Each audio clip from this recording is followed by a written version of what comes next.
biz qalban, ruhan moziga qaytib ish qilyapmiz.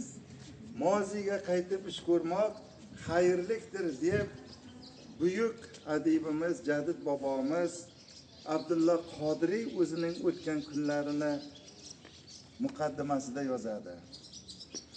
Mana shu xonadonda yashagan, ijod qilgan, mana shu tomorqalarda qo'liga ketmon olib ishlagan atoqli adibimiz Xayriddin Sultonning Moziydan bir sahifa deb nomlangan ko'p qismli video filmida aynan mana shu joylarda Qodiriy bobomizning qanday mehnat qilib ijod qilgani nihoyatda bir ta'sirli qilib o'sha suratga olingan va bu millatimizning, xalqimizning ma'naviy mulkiga aylanib qolgan.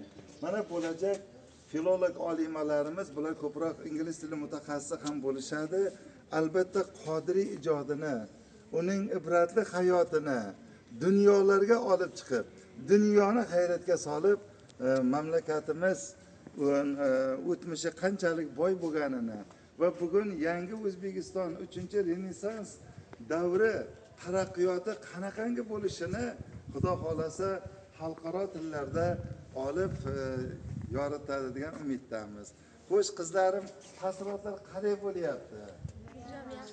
Abdulla Qodiriy bobo xuddi bizni yonimizda yurgandek. Kelinglar nevaralarim. Ha mana dehqonchilik, mana bizda kartoshka ham sekin o'sa boshladi deb aytgandek his qilyapsizlarmi, yo'qmi?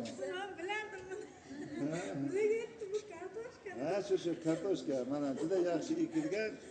Qodiriy bobomizdan mana shu ishlarni qilgan.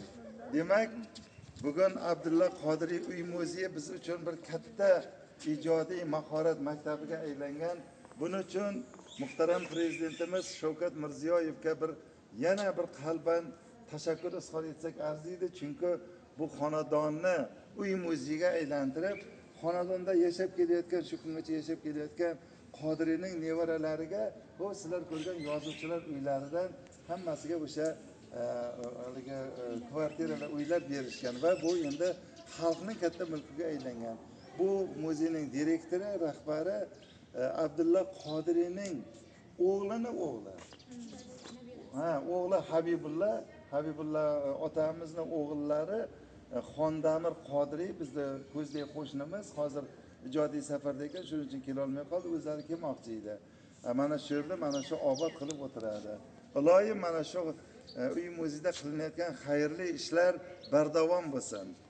Salomat bo'ling.